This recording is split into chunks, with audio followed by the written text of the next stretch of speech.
Now to H1, Big Valley Family Resource Center. Mr. Chairman, last week we had a request, the board had a request to entertain the concept of installing a mobile home at the one-stop center in Bieber. And I apologize for the brevity of the report, and Mel's got some more information, but we rushed to get this on the agenda today to discuss, primarily just as a point of discussion and perhaps to provide some direction to us as far as how the board would like to go.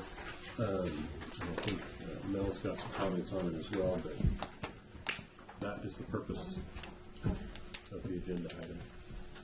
Okay. You don't? I just wanted to add to what I said last week. Can you state your name for the record again? Oh, I'm sorry, Christy Osmussen. Thank you very much. I just wanted to add to the fact that I proposed the home. It can be smaller. I'm not set on that size or design. I'm looking for something with more privacy.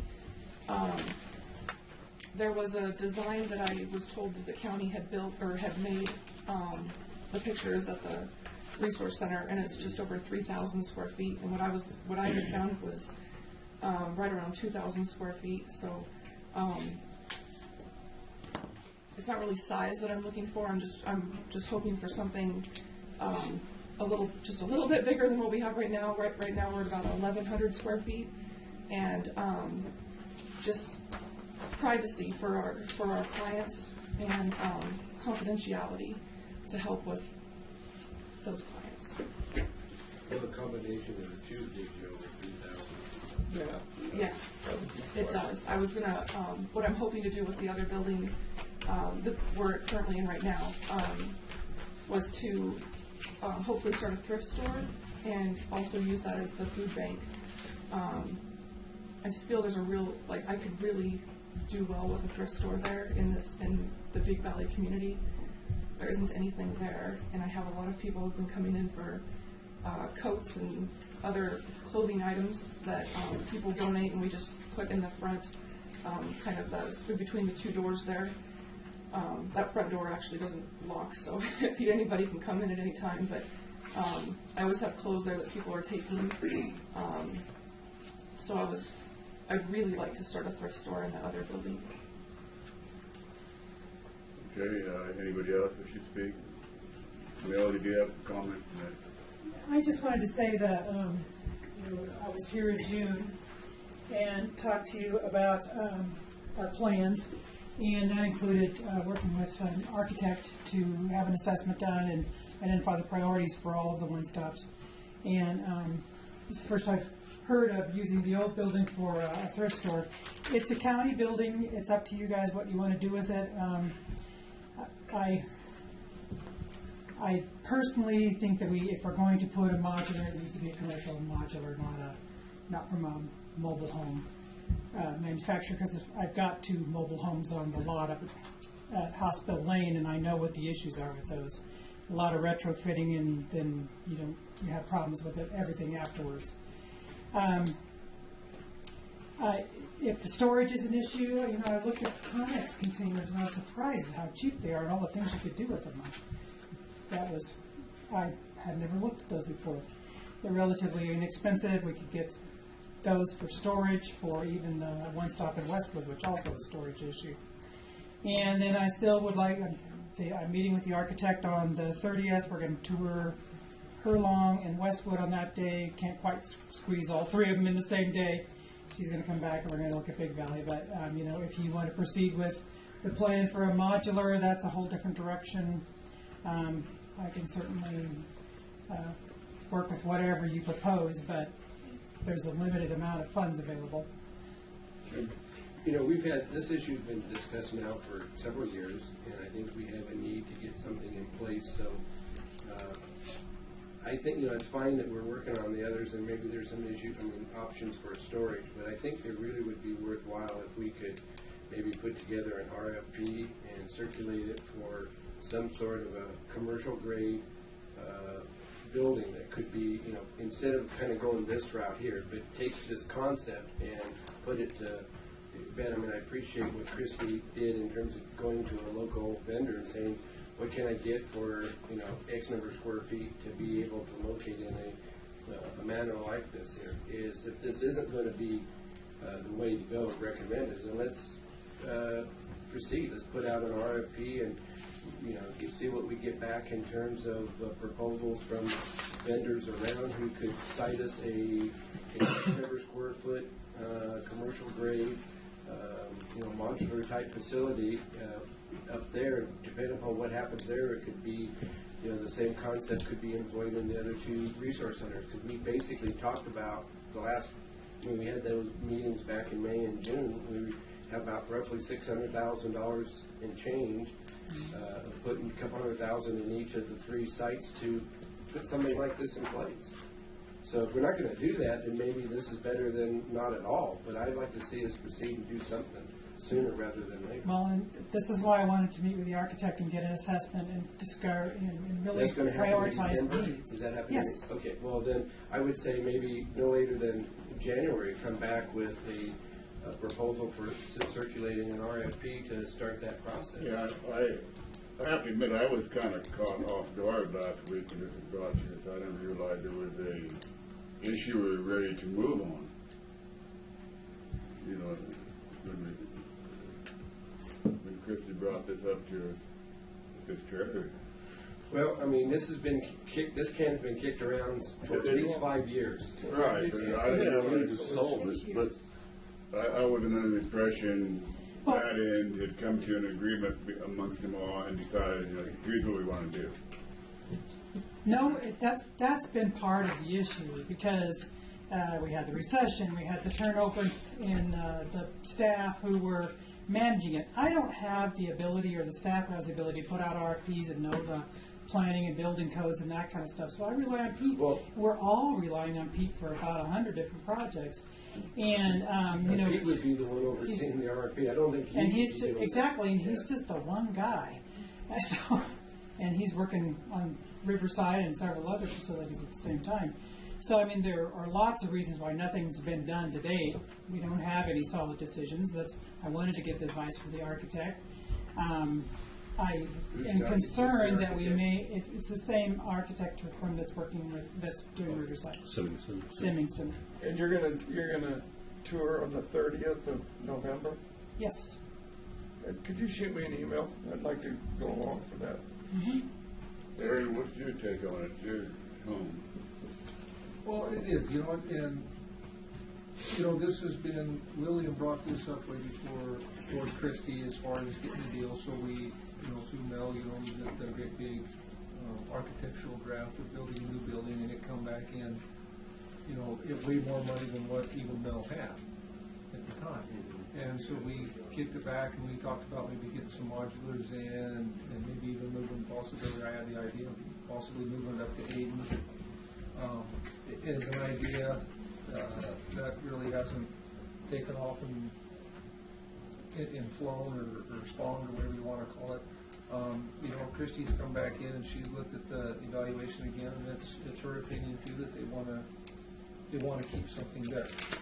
And and of course, she brought it up now because of personal reasons. I mean, that's why she wanted to have the meeting today instead of waiting until December. Because, She's got a bit of a deadline going there. she has a personal deadline. But she also wants to get the ball rolling, and Mel said, we've only got 2 years left, and we're going to be like we were at transportation, and the state's going to take the money back if we don't use it. Okay. And this stuff takes time, and, Christie brought this forward as to get the ball, to bring it back to the forefront again, to get the ball rolling, so we're not waiting to the last minute and then hurrying up and say being stuck with the home instead of a commercial grade building per se. Mel, she's so much working on it. So I guess my question for Mel is, what's the difference between a commercial grade building versus the modular home? I mean, is there a better life expectancy, but does it cost more at the same time? I mean, what's the difference? Well, the commercial requirements are addressed there. So all of the ADA issues get addressed in the restrooms and the kitchen facilities, all the commercial kitchen requirements get addressed, commercial carpeting, commercial grade, everything. And then there's some site prep that has to be done for commercial buildings that isn't done for homes. And so, and I don't know all of those things, Pete knows some of them, but even that, this is why we wanted to have the architect take a look at it, and I will talk to her about this presentation and see what her experiences are, because she's obviously got a lot more experience in this than we do, but I do know that we bought mobile homes and this was a long, long time ago, but we bought mobile homes and put up at Hospital Lane, and we had 30 had years commercial ago. kitchen upgrade put in, we had commercial carpet upgrade, we had commercial ramps, we had to have a foundation, and I mean, it's a lot of stuff that would have been easier if we just had a commercial installation from the beginning. The ADA stuff alone is huge. Yeah. My suggestion, Mr. Chairman, is that we continue this and let the tour with the architect take place. Maybe after the first of the year in January, staff can come back to us with some courses of action and possibly an RFP proposal that could be circulated to, I think we need to get some movement on this. All right, this seems kind of loosely put together to me. Well, I mean, Chrissy put this together herself. Yeah, Yeah, I understand that. she wanted to get the ball rolling. This is her best and final offer by any means. Okay. And so, I mean, I agree with Jim, maybe we can just take and table this until the January meeting, where we come back and. But that gives time for this tour with the architect to take place. It gives time for Pete maybe to work with Mel and whoever else he needs to work with to be able to come back with some sort of, what are the I alternatives? still have a question. You got a question? Yeah. I'm not looking that good. I know you're not. Go ahead, Jeff. What, I mean, we talked about Aiden, moving it to Aiden before. Is that still a possibility there with you, Christy, since we have a new person in charge? I don't really have a problem with it. It's more the community. They are very against it. Being there for the last few months, I can see that there is a problem with transportation for a lot of people. I did talk to Aaron about the fact that maybe we could have, I don't know what's in Aiden other than the school, but like if we had just like a satellite office that we were just open a couple of days a week over in Aiden, if I had someone over there just to offer services over there, I'm open for that. I mean, that wouldn't be a problem at all, but I don't think moving the whole business over to Aiden would work for the community, just because. I mean, I just look at it as a numbers wise, you're going to spend, $250,000. Would it be better just to put $80,000 into that school over there but if that, I just don't think the community. if that's not, but if the community doesn't want it and not going to support it, it'd be spending bad money. Well, it would also be important to remember that whatever money we put into the school, it's going into a Modoc County facility. So, Well, somebody else owns it. I mean, the school Yeah. district would own it. Yeah. It's your, retrofitting them, and that's paying them, but not necessarily themselves. Right. But I mean, it'd be really important to invest this money wisely, because we all know capital facilities money is hard to get. And that's why I'm kind of excited about meeting with the architect, Yeah. because I just feel like she's got the experience that we need and can give us some advice and help us make a good investment with our funds. Jim? If I could, Mr. Chairman, I think the value of what Christie brings to us is it brings back to the forefront an issue that's been dogging us for well over 5 years.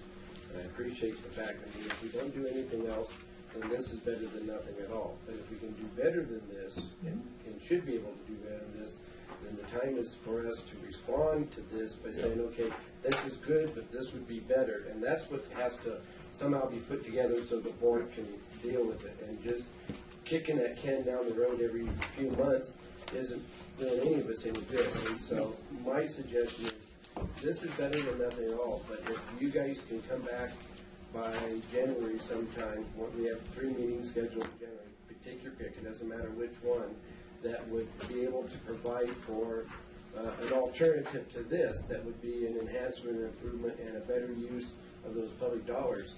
I'm listening. That's what I'm saying. I'm game.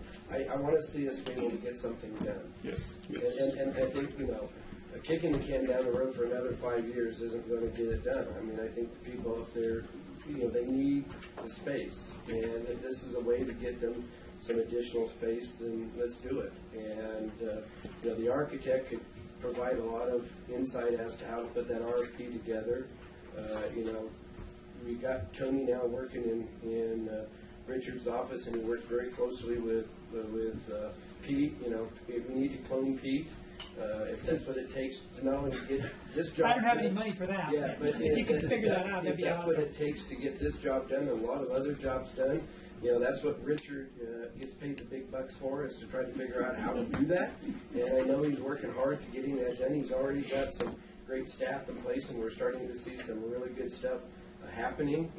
So let's get this mixed in with that there. And I think, if we were asking to come back next week or the first weekend meeting in December, that's a little bit. But we're talking about by the end of January at the latest, hopefully earlier in January.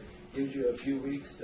Things kind of slow down during the holidays, and you don't do a whole lot of other stuff because you've got a lot of parties and stuff to deal with. But in between all that, maybe you could sneak in an RFP. Who knows? Okay. We table this to the January meeting to be determined By between Richard, Richard yeah. and Melanie. I just want to, I see Peter speaking. Do you have anything to add to the discussion, Peter? No, I think Mel covered it. We talked about, what we're doing, have an architect come in and give us some analysis and a little more clear And direction. if on we where shoot, to go. if we shoot for the latter part of January, then that gives Christy time to bond with her new child that's due in a week or two. Start bringing it to the board meetings. Is staff clear? Does that work for you? Yes. Okay. Thank you. All right, Crystal. Mr. Spencer? I second your You have a motion. motion? You made a motion and she You seconded. have a motion and second. Any discussion, Mr. Spencer? You get this gun forward. I I would do. suggest that when this appears again and again, that the title be Groundhog Day, because I just went through minutes for the past 6 years. We posted some video of discussions about this. I am confident, knowing all of you, knowing you, and knowing Pete, You lost your skunk. that's okay, he'll be fine. It's kind of animal abuse. No, he's sleeping now. He got bored. This is never going to happen. You have, it's not a kick down the road. This is an avoidance to take action. And it's a shame because you've lost a lot of good people that couldn't work under the conditions that you expect them to work under. This is never going to happen, and we need to start telling and be honest with these people.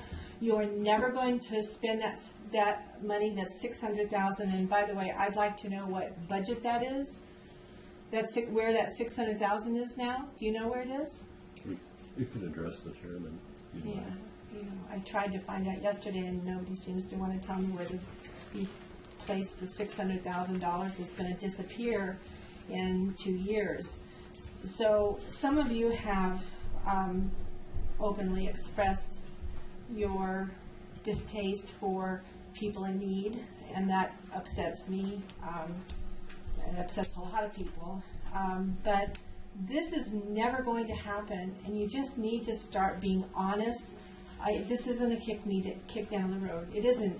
It's never going to happen unless you step up and be more forceful and let them put a building out there. You don't need another architect. ADA can be implemented into a residential manufactured home. I know because I've done it. So maybe we should just make a long list that's about 20 pages long of the excuses you've made, all of you, over the last 6 years. You and York would be the exception. You're the exception. But it is never going to happen, and it's cruel to keep giving people hope that you're going to put a building out there. You're not. Okay, thank you for your comments. You, Skunk is still there. He's still there. He hasn't moved. Do I have to wake him up? Take your skunk. Maybe if we leave him up here. you Okay, we can- got a motion and a second. Any more discussion from the public? Seeing none, all in favor, say I aye. just want to say I appreciate knowing that county council is exceptional. Exception, not exceptional. Okay. All in favor, say aye. Aye. Opposed, say no. The ayes have it. I did miss our break by accident, but we're about done, so I'm gonna keep going if that's okay. Keep going.